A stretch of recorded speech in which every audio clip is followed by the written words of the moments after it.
Hi student, good morning. आपने पिछले कई दिनों से क्या पढ़ रहे थे? आप समुच्चय पढ़ रहे थे, सेट्स। सेट्स क्या है? मैथ का बेस है। मैथ का क्या है? बेस है, आधार है। इस पे पूरा अपना फंक्शन का मतलब पूरा फंक्शन, उसके बाद फंक्शन का ही डिफरेंशिएशन, इंटीग्रेशन, अवकलन, समाकलन, ये सब हम करते हैं। समझो कोई कैलकुलेस होता है। मैथ के कई सारे पार्ट है, एलजेब्रा है, त्रिकोणमिति है, कैलकुलस है। तो ये कैलकुलस जो होता है पूरा का पूरा फंक्शन पे ही है। आप कैलकुलस एक पूरी टॉपिक है, मतलब पूरा अपना पार्ट है, इसमें पढ़ेंगे। उसमें लिमिट पढ़ेंगे, उसका सतत होगा, अवकलनीयता की परीक्षण करेंगे, अवकलन करेंगे, समाकलन करेंगे, अवकलन का अनुप्रयोग होगा, समाकलन का अनुप्रयोग होगा, फिर लास्ट में अवकल समीकरण मिलेगा। ये समझो कि अपना 12th का 60% कोर्स क्या होता है? कैलकुलस होता है। उसमें हमें क्या मिलेगा? फलन। तो थोड़ा सा फलन से पहले हमने समुच्चय पढ़ लिया। समुच्चय पढ़ लिया, वो समुच्चय आना चाहिए, मतलब समझने के लिए। अगर तो क्वेश्चन सॉल्व करना है तो कोई टेंशन की बात नहीं, क्वेश्चन तो होते रहते हैं। आप टॉपिक जानो या ना जानो, क्वेश्चन तो 3-4 बार लगा लो तो खुद ही समझ में आ जाता है कि हाँ, मतलब हाँ ये हुआ, ऐसे कर देंगे, काम हो गया। लेकिन मतलब उस क्वेश्चन के पीछे की कहानी समझना, वो हर एक टॉपिक क्लियर रहेगा तो पता चलता है कि हाँ ये है।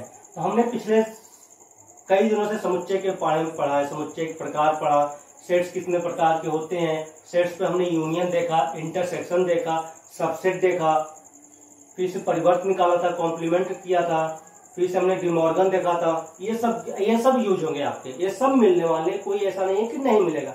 अब बात करते हैं संबंध की। संबंध समझेंगे। देखो, संबंध का मैथ में कुछ भी यूज नहीं है। संबंध का मेन काम है कि आपको फलन समझाने का काम करेगा ये। जैसे फलन डायरेक्ट आपको बता दिया जाए तो फलन समझ में नहीं आएगा। तो संबंध का कुछ खास रोल नहीं है, अपने 11th में भी कोई खास रोल नहीं है। आप संबंध समझो तो 1 मिनट में खत्म हो जाएगा, बहुत ज्यादा 10-20 मिनट लगेगा, इससे ज्यादा कुछ नहीं है। लेकिन हाँ, मेन है फलन को समझाने का काम क्या करता है? संबंध। तो आप एक तरह से फलन को समझ भी रखे होंगे कि संबंध मतलब फलन एक प्रकार का संबंध होगा। फलन एक प्रकार क्या होगा? संबंध होगा। इसीलिए तो संबंध को पढ़ाया जा रहा है, क्योंकि हम संबंध जानते हैं, रिलेशन जानते हैं। रिलेशन कोई पूछेगा तो नॉर्मल अपने भाषा में मैं परिभाषा दे सकता हूँ, संबंध क्या हो सकता है बता सकते हैं हम, ये तो बता सकते हैं।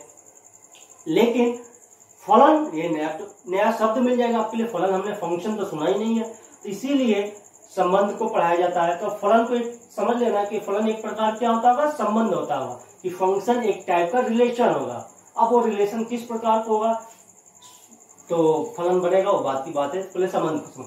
अच्छा, संबंध की बात करता हूं तो संबंध में आप सोचो कि संबंध, किसी का संबंध बताने के लिए आपको कितने की जरूरत होती है, कितने आदमियों की जरूरत होती है? मैंने कोई एक अकेला तो नहीं हो सकता है कि ये संबंध में है।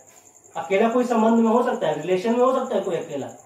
रिलेशन में होने के लिए कोई और चाहिए, तभी इन दोनों में रिलेशन होगा कुछ। अब कुछ भी संबंध हो सकता है। भाई बहन का हो सकता है ये भाई हो ये बहन हो, समझ गए? माता पिता, पति पत्नी, हस्बैंड एंड वाइफ, कुछ भी हो सकता है। तो संबंध बनाने के लिए आपको समझ में आ गया कि कितने आदमियों की जरूरत होती है? 2। अभी मैथ में बात नहीं कर रहा हूं, संबंध अभी ये अपन भाई बहन ये सब नहीं है, लेकिन एक संबंध है। तो मतलब संबंध बनाने के लिए आप संबंध को समझो। अभी बाद में समझ में आ जाएगा क्या है क्या नहीं है, लेकिन थोड़ा सा ये है कि समझ में आना चाहिए कि हम जब मैथ में पढ़ेंगे संबंध को तो उसमें क्या होगा कि 2 के बीच में संबंध होगा। 2 के बीच में संबंध होगा। भाई, कोई भी संबंध स्थापित करने के लिए कितने की जरूरत होती है? 2 की। शादी होने जाती है, एक लड़का चाहिए एक लड़की। ऐसा तो नहीं है लड़का खुद से ही शादी कर लेगा, नहीं करेगा, एक लड़की चाहिए। अब इन दोनों में संबंध स्थापित होगा, बातचीत होती है, फिर संबंध बनता है, रिलेशन बनता है। तो ये समझो कि आपको अब शादी करवानी है तो शादी एक टाइप का रिलेशन हो गया। अब उस शादी का नाम यहाँ पर रिलेशन हो गया, ठीक है। अब रिलेशन का नाम क्या हो गया? शादी। अब शादी करवानी है, एक लड़का चाहिए एक लड़की चाहिए। अब इन दोनों के बीच में रिलेशन बनेगा, शादी होगी। ऐसा तो नहीं है कि एक लड़का है अब ये खुद ही शादी कर ले तो हो गया इसकी शादी, तो बेचारा की अब इसके साथ कोई लड़की चाहिए। अब इन दोनों में क्या हो जाएगा? रिलेशन बन जाएगा। बात समझ में आ गई? मतलब कोई भी रिलेशन बनाने की, किसी भी प्रकार का रिलेशन बनाने के लिए आपको कितने आदमियों की जरूरत होती है? 2 की जरूरत होती है। ठीक है, इतना तो क्लियर हो गया। भाई भाई का होता है, मतलब कुछ भी हो रिलेशन बनाने के लिए आपको 2 की जरूरत पड़ेगी। ये हो गया अपना, इसमें कोई परिभाषा संबंध नहीं पड़े, सब संबंध नॉर्मल बात कर रहा हूं। अब उस संबंध को समझने के लिए अपने पास एक है क्रमित युग्म। क्या बोलते हैं? क्रमित युग्म। इसको बोलते हैं ऑर्डर्ड पेयर। युग्म जानते हो? युग्म नहीं जानते तो पेयर तो जानते ही होगे। पेयर तो सुना होगा, पेयर सुना होगा। युग्म भी जानते हो, युग्म मतलब 2, युग्म मतलब 2, पेयर मतलब 2। लेकिन क्रमित है, ऑर्डर्ड है। क्रमित मतलब क्रम, क्रमित मतलब क्या होगा? क्रम। क्रम का कोई युग्म होगा, क्रम का कोई युग्म होगा। अब इसको समझने के लिए थोड़ा सा और जाते हैं, अपने एनसीईआरटी में भी दे रखा है शायद, उसी को समझते हैं। आप सुबह सुबह मान लो ऑफिस जाते हो, चाहे स्कूल जाते हो, सर्दी के टाइम में, ठंडियों के टाइम पे बात कर रहा हूँ, तो आप क्या करते हो? मान लो कपड़े वपड़े पहन लिए, ठीक है, तो आप लास्ट में जूता मोजा पहनते हो तो एक क्रम में पहनते हो। ऐसा तो है नहीं कि आपने पहले जूता पहन लिया फिर मोजा पहन लिया। हो सकता है कभी पागल ही समझेंगे आपको कि मोजे के ऊपर, जूता के ऊपर क्या पहन रखा है? मोजा पहन रखा है। पहले क्या पहनना है? मोजा, फिर क्या पहनना? जूता पहनना। तो यहाँ पे क्या होगा? क्रम का ध्यान देना है अपने को, कि पहले मोजा पहनो फिर क्या पहनो? जूता पहनो। पहले मोजा पहनो फिर क्या पहनो? जूता पहनो। समझ के बात? ऐसा तो नहीं है। तो इसी को बोलते हैं कि मतलब 2 का ही है, मोजा और जूता ही है। भाई जूता पहनते हैं कुछ तो ऐसे ही बिना मोजे के भी जूते पहन लेते हैं, लेकिन नियम क्या बोलता है कि मोजा के बाद भी जूता पहनना चाहिए। नॉर्मल यही होता है, नीचे कोई जूता पहने तो दिमाग में लग जाता है वो मोजा पहना होगा। ऐसा तो नहीं है कि नहीं है। अब यही है कि टाई और शर्ट पहनते हो, टाई और शर्ट पहनते हो, तो ऐसा तो है नहीं पहले तुम टाई पहन लो उसके ऊपर शर्ट पहन लो। पहले शर्ट पहनोगे उसके बाद फिर क्या लगाओगे? आप यहाँ पे टाई लगाओगे। तो यहाँ पे क्रम का महत्व है। तो ऐसे ही मैथ में भी आपको क्रम का महत्व मिलेगा। तो आप यहाँ पर लिखते हो क्रमित युग में, आपको पहले नंबर पे अगर जो समझना हो तो क्या लिखोगे? पहले नंबर पे मोजा लिखोगे, फिर बाद में क्या लिखोगे? जूता लिखोगे। यही तो लिखोगे। मैंने पहले नंबर पे मोजा पहना उसके बाद जूता पहना। ऐसा तो नहीं लिख सकते हो कि जूता पहन लिया फिर बाद में क्या पहन लिया? मोजा पहन लिया। नहीं लिख सकते हैं ना? नहीं लिख सकते हैं, ये तो गलत होगा। पढ़ने वाला पहले समझ में आ जाएगा कि इसमें क्रम का महत्व होता है। यही मैं कहना चाह रहा था कि आप पहले नंबर पर जूता लिख दिया फिर बाद में मोजा लिख दिया, इसका मतलब गलत है। मतलब ये हो गया, जैसे आप देखो इसको समझाने बच्चे कंफ्यूज क्यों हो जाते हैं कि जब समुच्चय पढ़ते हैं, मेन प्रॉब्लम है समुच्चय वाली, इसलिए क्रमित युग्म आपको समझाना पड़ता है। युग्म तो समझ में आ जाता है, युग्म मतलब 2 होता है, लेकिन क्रमित में वहां पे प्रॉब्लम हो जाती है। जैसे मान लो मैं समुच्चय में a, b लिखूं और कैपिटल बी में मैंने b, a लिख दिया, दोनों का क्रम बदल दिया, लेकिन समुच्चय होता है तो ये दोनों आपस में क्या हो जाते हैं? बराबर हो जाते हैं। हो जाते हैं ना? हो जाते हैं। लेकिन ये समुच्चय की बात हो गई। यहाँ पे मैं आप इसको समझते रहे ना, ये ऐसा नहीं है कि अपने टॉपिक से बाहर है, इसीलिए क्रमित युग्म को समझाना पड़ता है। अब बात करूंगा क्रमित युग्म की, तो यहां पर देखो थोड़ा सा एक काम हो, क्रमित युग्म आपको महिला कोष्ठक में नहीं मिलेगा।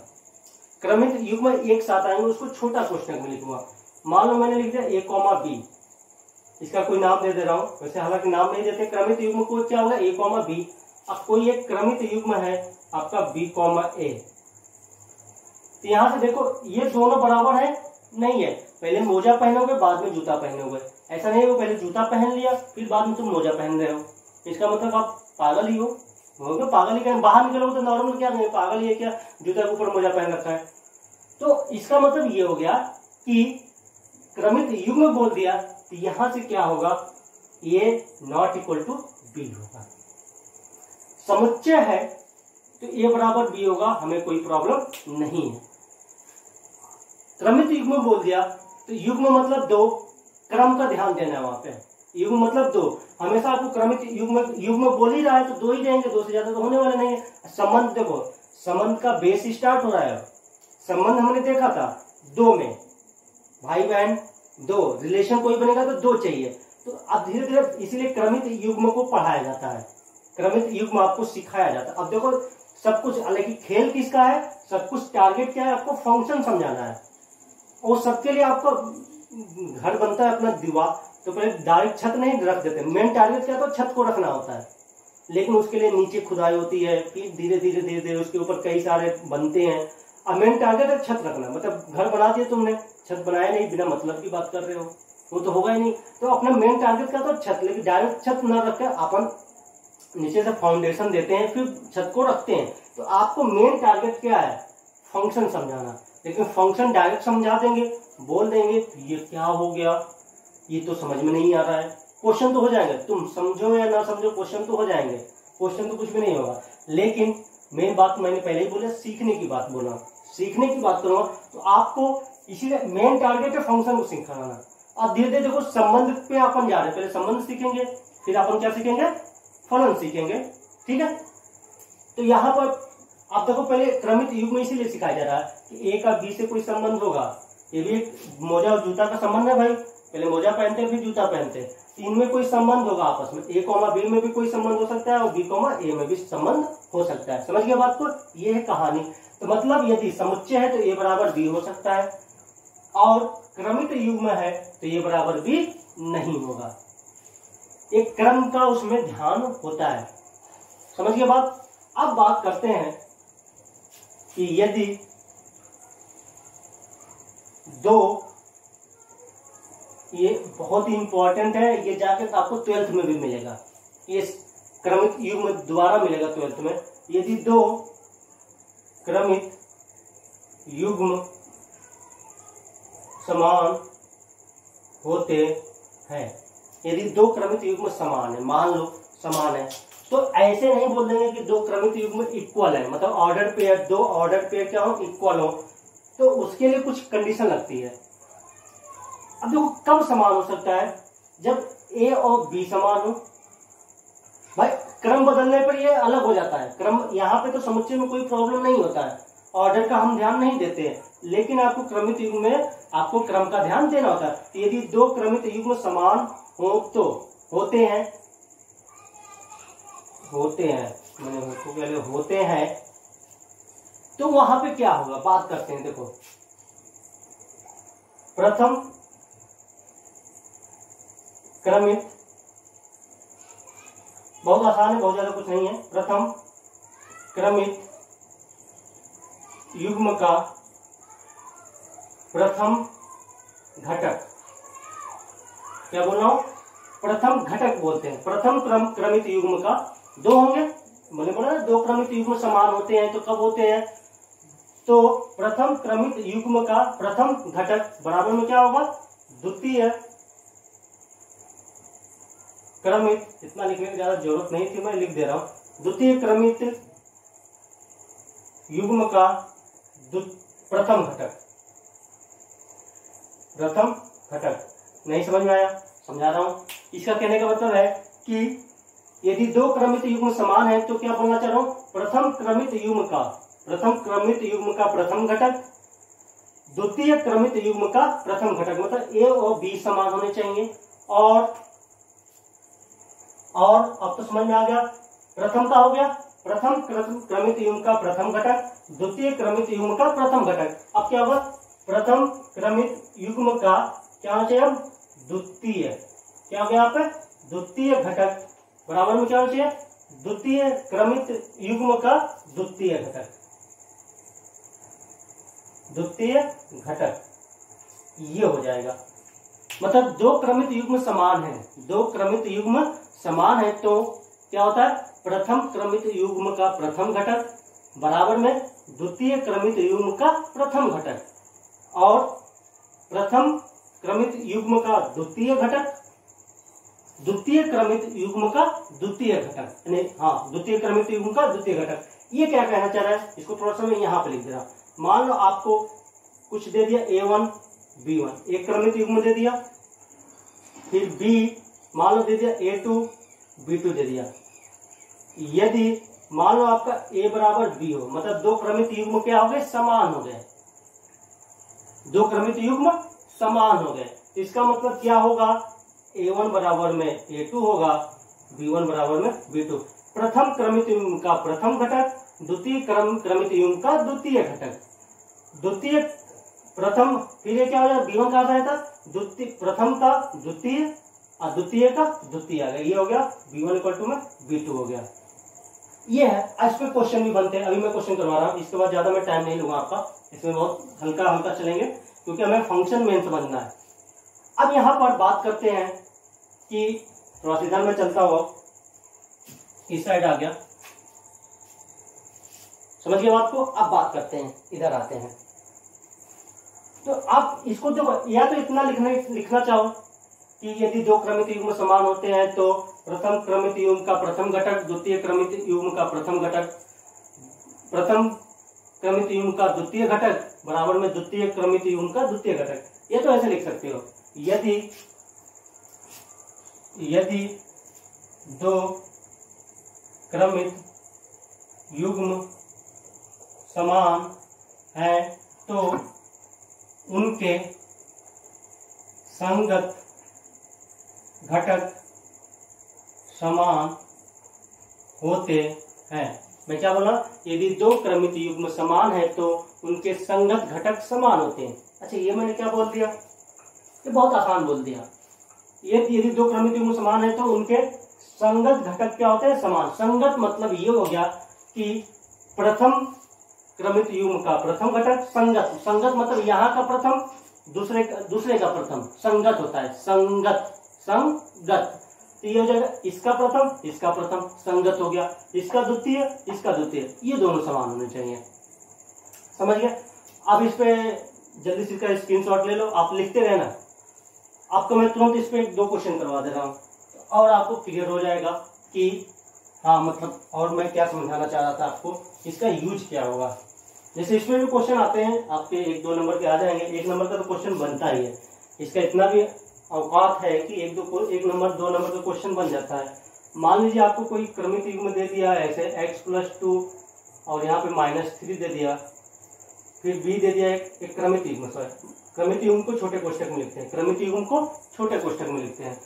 और मान लो इधर दे दिया -2y+6 दे दिया, बोल दिया यदि क्रमित युग्म है, ठीक है ना, ये क्या है, क्रमित युग्म है।